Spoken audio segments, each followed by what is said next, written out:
Isang mapagpalang hapon mo sa ating lahat. Kami nga po pala ang magpapakitang turo ngayong hapon. Ako nga po pala si Binibining Halibo, kasama ko sila Binibining Saputalo, Ginoong Iago, Binibining Kabuso, Binibining Romano, at Binibining Kadayunan. Magsitayo ang lahat para sa panimulang panalangin na pangungunahan ni Binibining Kobinika. Amen. Manatili muna sa pagtayo dahil magkakaroon tayo ng pampasigla nang sa ganon ay mapukaw ang inyong mga damdamin at natutulog na diwa. Sundan niyo lamang kami, class. Kung ikaw ay masaya, tumawa ka, ha ha ha. Kung ikaw ay masaya, tumawa ka, ha ha ha. Kung ikaw ay masaya, ang buhay mo ay sisigla. Kung ikaw ay masaya, tumawa ka, ha ha ha. Ayan, napukaw na ba ang inyong mga natutulog na diwa? Ayan, bago kayo magsiupo, pakipulot muna ang mga basura na nasa ilalim ng inyong mga upuan at pakihanay ng mabuti ang inyong mga upuan. Ayan, class, kamusta nga pala kayo? Magaling, ikinagagalak ko na kayo ay nasa mabuting kalagayan. Ayan, class, sino ba ang lumiban sa inyo sa hapong ito? Walang lumiban? Magaling! Dahil walang lumiban sa inyo sa hapong ito, bigyan nyo ng very good clap ang inyong mga sarili. Alam niyo ba ang very good clap, class? Ayan, sabay-sabay natin kung gawin. 1, 2, 3. 1, 2, 3. Very good, very good, very good. Ayan, kung ganyan kayo ay gusto nyo makinig o matuto sa ating panibagong tatalakayin. Ayan, class, para mas tuloy-tuloy ang daloy ng ating talakayan, ay mayroon tayo dito mga alituntunin. Una, itaas ang kanyang kamay kapag gustong sumagot. Pangalawa ay respetuhin ang taong nagsasalita sa harapan. At pangatlo ay huwag makipag-usap sa katabi. Naiintindihan na ba? Okay, magaling. bago tayo magsimula sa iba-ibang talakayan sa hapong ito, ay magkakaroon muna tayo ng pagbabalik-alam sa kung ano nga ba ang ating dinalakay noong nakaraang pagkikita. Ano nga ba ulit yun? Ginoong Aglato? Tama, ito ay tungkol sa dula at ang kasaysayan ng dula. Ngayon, upang formal na simulan ng ating panibagong talakayan sa hapong ito, ay magkakaroon tayo ng gawain. At ang gawain ito ay tinatawag na 4 pics, 1 word.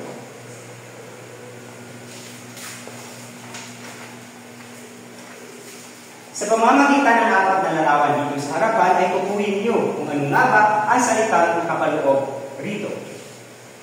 Ginoong Maniago? Tama, ito ay tungkol sa dula.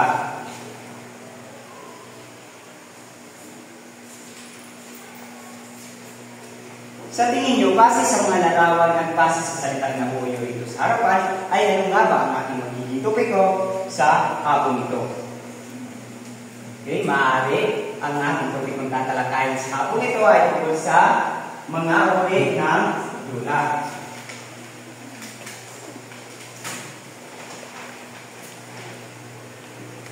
Ngunit bago yan, ay ating munang alamin ang mga layunin na dapat natin makamtan sa pagtatapos ng ating talakayan.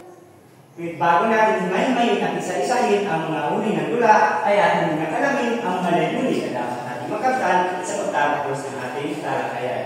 Maaari makapagibasa, Binibining Zoilo? Maraming salamat.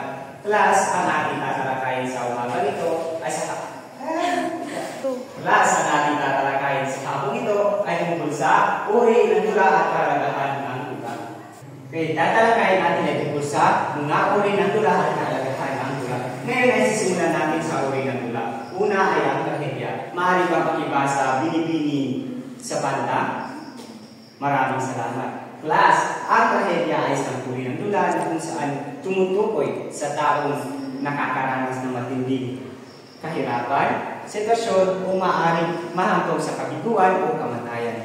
Class, ang layunin ng dulang ito ay pumukaw ng mga atensyon ng mga manonood upang ipakita kung gaano nga ba kalalim ang emosyon o tema ng dula ito.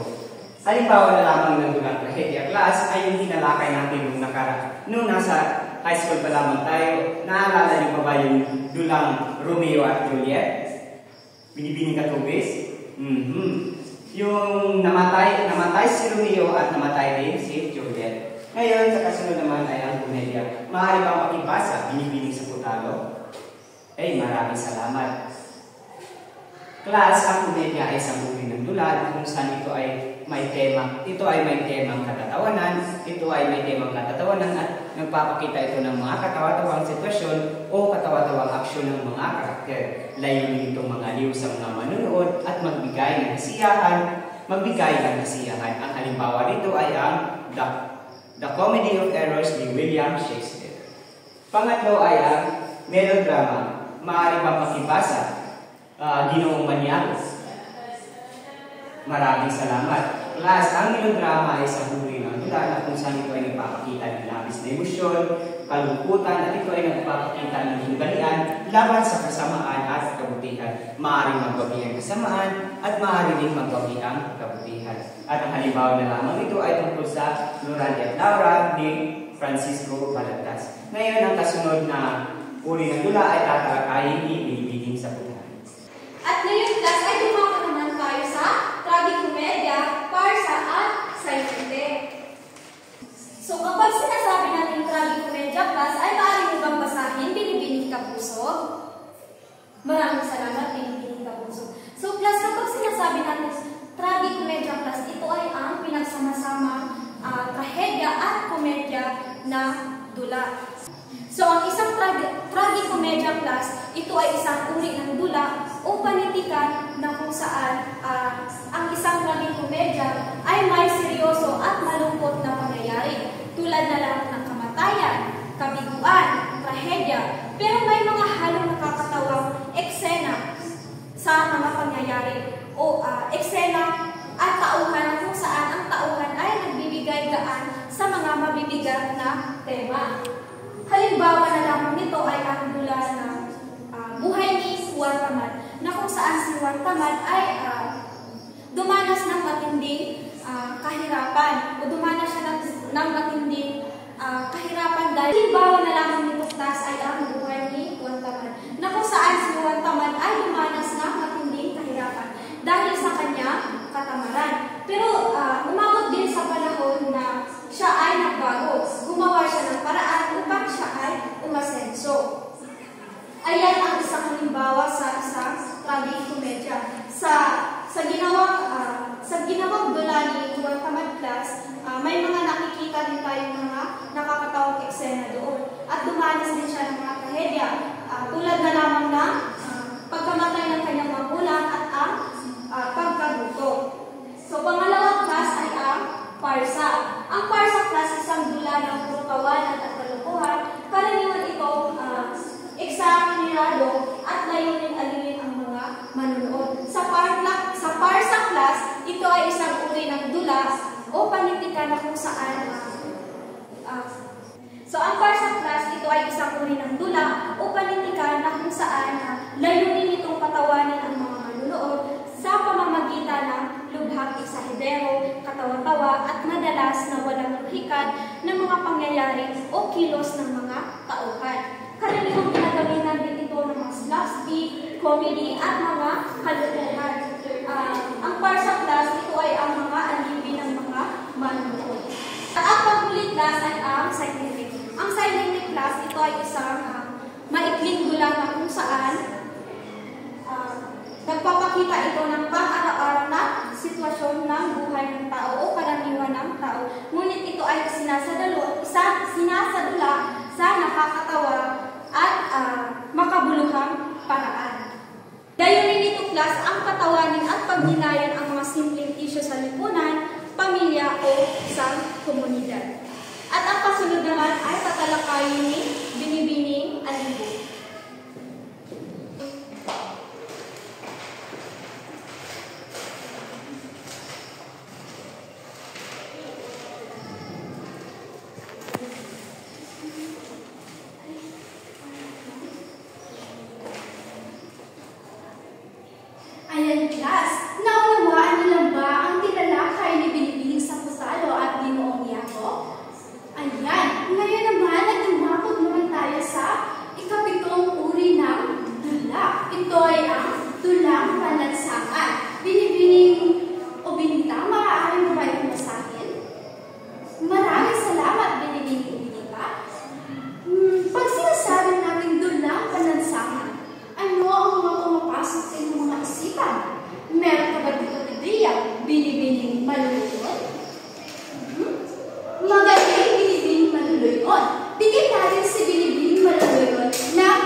tulad ng kahirapan, katiwalian, karapatang pantao, o karakasan.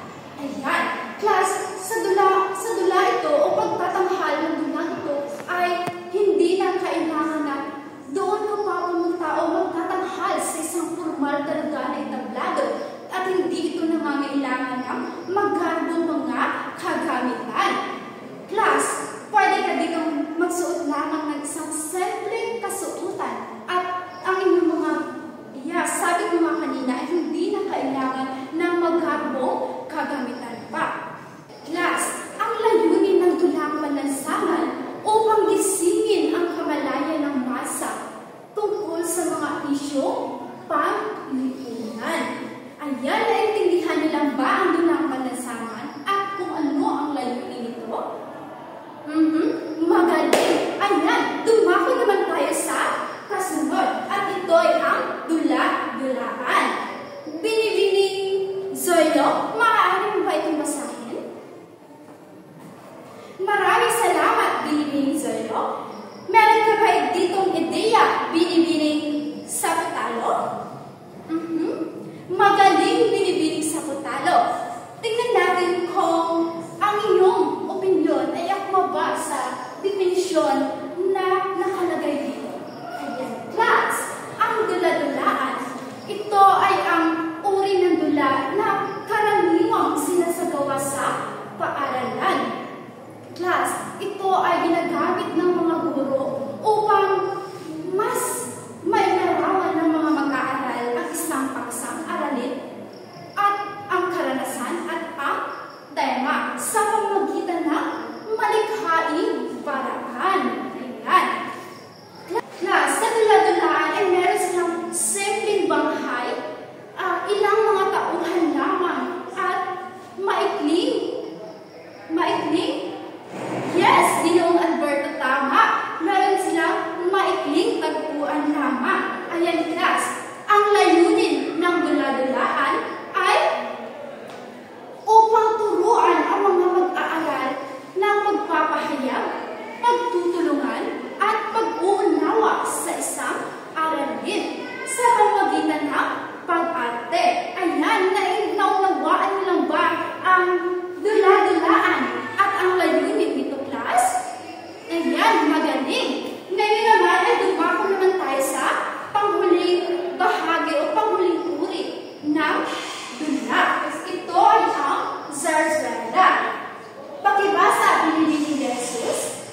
Maraming salamat, Binibining Jesus. Class, meron ba kayong idea dito? Yes, Binibining Lopez.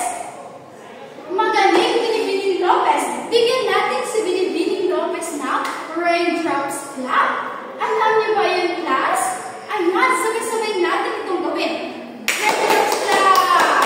Ayan, class, ang zarzuela, ito ay isang dula o uri ng dula na musikal na may halong pagkanta, pagsayaw, o pag-arte. Class, ang zarzuela, ito ay nagmula sa Espanya at kalaunan ay naging bahagi ng kultura Pilipino. Ayan.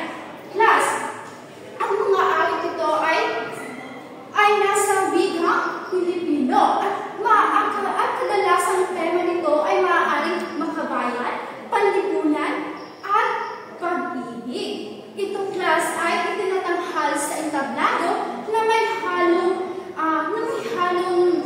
masalimuot na kwento at emosyon. Ayan, naunawaan niyo na ba ang zarzuela, class? Alam niyo, class, alam niyo ba ang layunin ng zarzuela? Ano nga ba ang layunin ng zarzuela? Yes, Ginoong Maniago? Magaling, Ginoong Maniago. Ayan, class, ang layunin ng zarzuela ay upang libangin ang mga manonood tungkol sa isang napakahalagang tema tungkol sa bayan, lipunan, at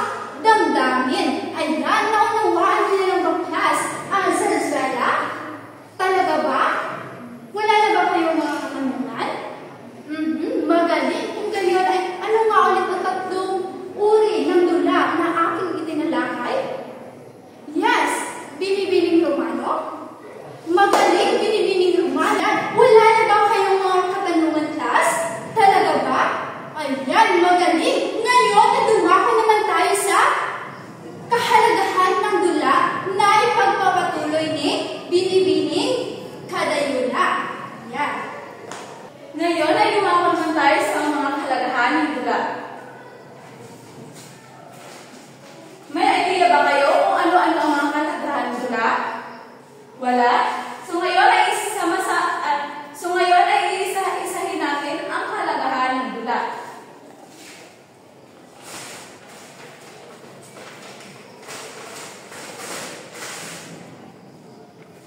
Una riyan ay ang pagsasalamin ng lipunan. Maaari mo bang basahin? Binibining Katubis? Ayan, maraming salamat. Maaari ka bang magbigay na iyong opinyon? Binibining Zapata? Tumpak! Ang unang kahalagahan ng dula, ito ay ang pagsasalamin ng lipunan. Ang dula ay parang salamin ng mga tunay na kaganapan sa lipunan. Ipinapakita rito ang mga suliranin, kahirapan at isyong pinapaharap ng mga tao sa araw-araw na buhay, tulad ng korupsyon, diskriminasyon, at binibining dalumpinis kahirapan. Sino ba dito ang makapagbibigay ng halimbawa tungkol sa pagsasalamin ng lipunan? Okay? Ginoong Alberto? Tama. Maraming salamat sa iyong idea. So, halimbawa ng pagsasalamin ng lipunan ay dula tungkol sa mga manggagawang inaati o isyong panlipunan.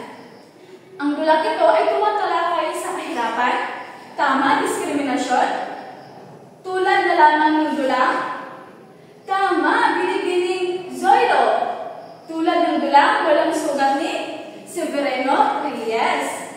Ngayon ay lumako naman tayo sa pangalawang kahalagahan ng dula. Ito ay ang pagtuturo ng aral. Maaari mo bang basahin ito, Binibining Escalier? Maraming salamat. Okay, pag sinasabi natin pagtuturo ng aral, ang kahalagahan ito ay gamit ang mga karakter at kwento na naipapakita sa dula.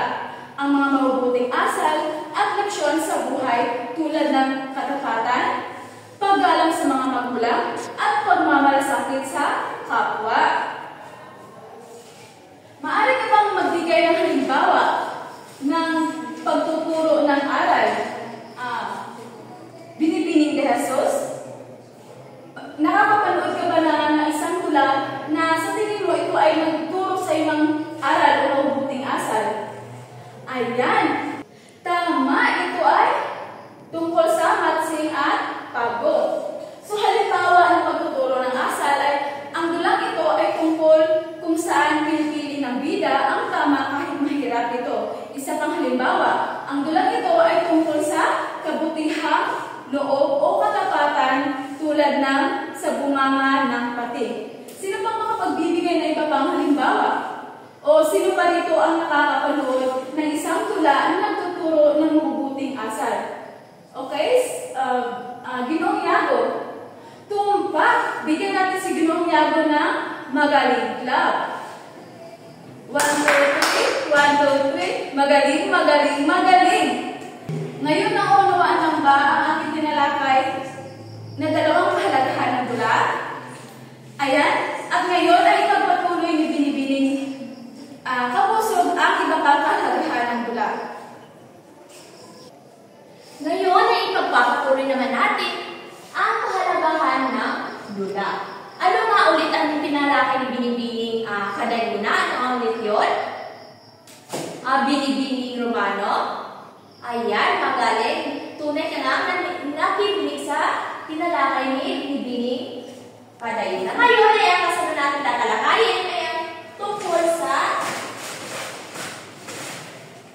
pagpapahayag ng damdamin at kaisipan. May ideya ka ba, Binibining Banyares, kung ano ang pagpapahayag ng damdamin at kaisipan? Ayan, magaling.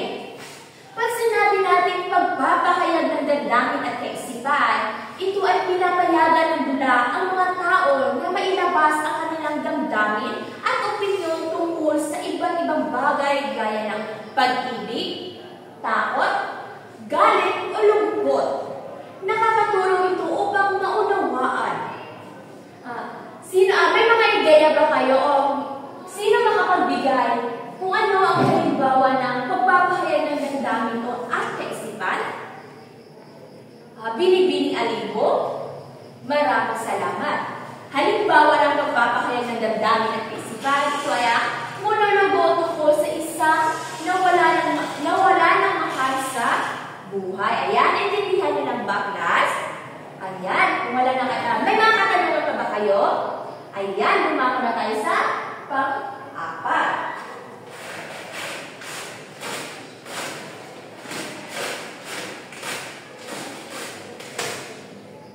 Ang pang-apat ay ang pagpapatibay ng kultura at tradisyon. Maaari mo bang basahin ito? Binibining kadayunan?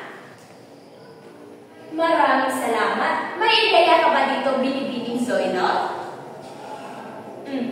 Bigyan natin si Binibining Zoilo ng Darna Club. Alam niyo ba yung Darna Club?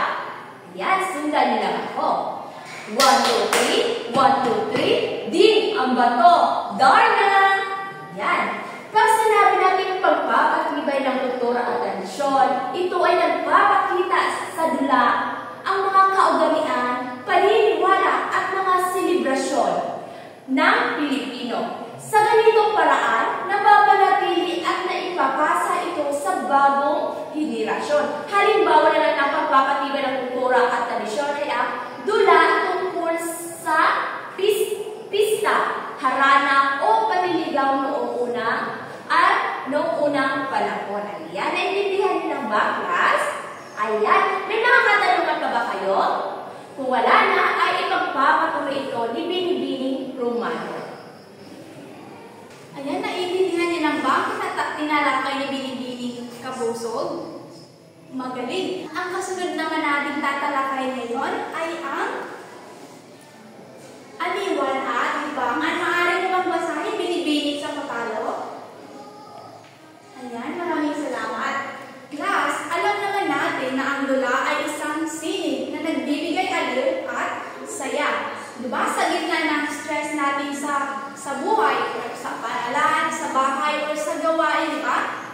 Diba ay mahalaga tayo ay makalimot at sumaya kahit sandali lamang. Kapag tayo ay nanonood ng dula, diba? Tayo ay ngumingiti. Or minsan, diba? Napapaiyak ka nga, diba?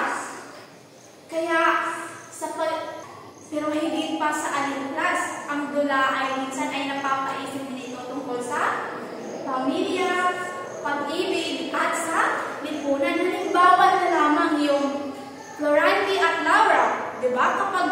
Kapag pinapanood natin ito sa entablado, ay mas lalong tumatak, diba? Kaysa binabasa lang natin sa libro. Naiintindihan niyo lang ba? Ang kasunod, ang panghuli ng mga kalagahan ng dula ay ang paglinang ng talento. Maaari pa kong basahin na Binibining Zoilo? Ayan, maraming salamat. May tanong ako sa inyo, class. Sino ba sa inyo ang nasubukan ng sumali ng dula? O kahit extra lang or gumawa lang ng mga props? Ay, wow! Napakarami! Si Ginoong Alberto? Sino pa? Ayan, si Binibining Kabusog. At si Ginoong Maniago din. At sa likod nito, class, sa likod ng entablado ng dula, ay mayroon tayong mga tinatawag nating aktor. Diba? Aktor, manunulat, direktor, taga-makeup, taga-musika, at isang stage manager. Diyan, diba? Lahat sila, class, sila ay natututo, diba? Natututo, nagsasanay upang nalinang ang kanilang mga talento. Ito rin ay kanilang oportunidad. Diba? Oportunidad na para sila ay maibahagi ang kanilang mga talento na minsan ay itinukli lang nila sa kanilang mga sarili. At ito rin ay ang dula ni Pras. At ang dula ni Pras ay para itong tinatawag itong para siyang training ground ng mga kabataan. Kasi dito class ay talagang maipapakita mo talaga yung galing mo, di ba? Yung tiyaga, yung galing at teamwork, di ba? Lagi natin tandaan, class, na ang dula ay hindi lamang siya tungkol sa aliwan, di ba? Or pagpapasaya. Ito rin ay paghubog ng iyong talento. At talento na maibahagi or maipakita mo sa lahat. Ayan,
nagtulakay tungkol sa kahalagahan at uri ng dula?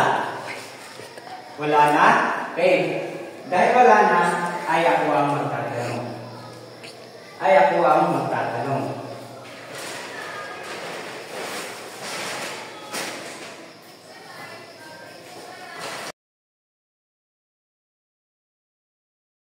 Meron ako ditong piguan ng mga katanungan at sa pamamagitan ng mga numero nyo sa attendance ay sagutan nyo ang maaaring mapunta sa inyong mga katanungan.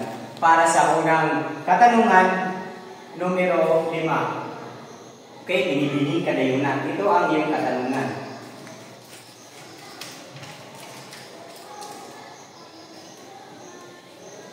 Ano-ano nga ba ang mga uri ng dula? Okay, maraming salamat. Binibining kadayunan. Bigyan natin siya ng 5 palakpak. 1, 2, 3, 4, 5. Ang mga uri ng dula ay ang komedya, trahedya, melodrama, farsa, sainete, dulang balansangan, dula-dulaan, sarswela at sarswela. Ngayon ay narito ang iyong magiging premyo. Maaari mo itong kunin pagkatapos ng ating klase. Sa pangalawang katanungan naman ay ang numero 17.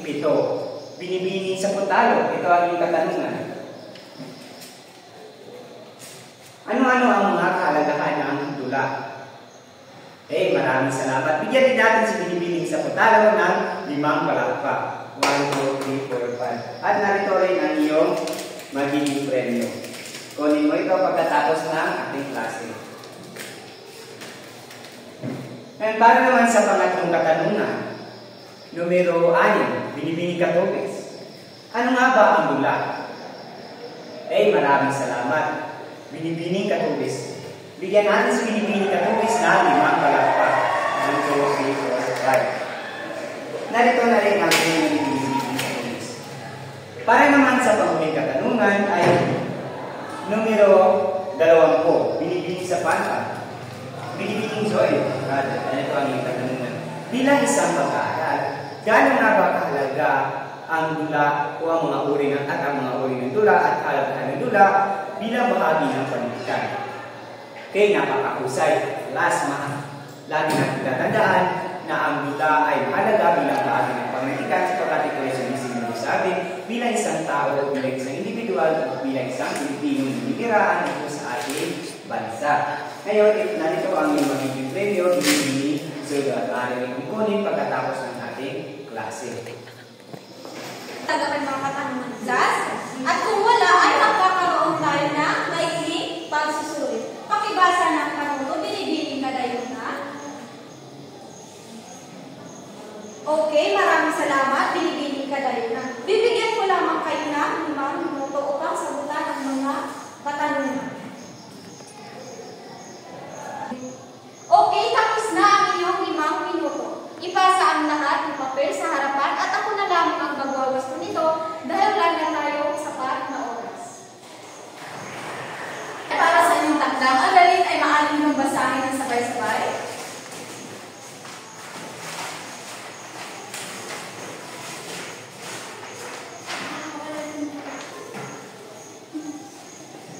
Ayan, naunawaan lang ba?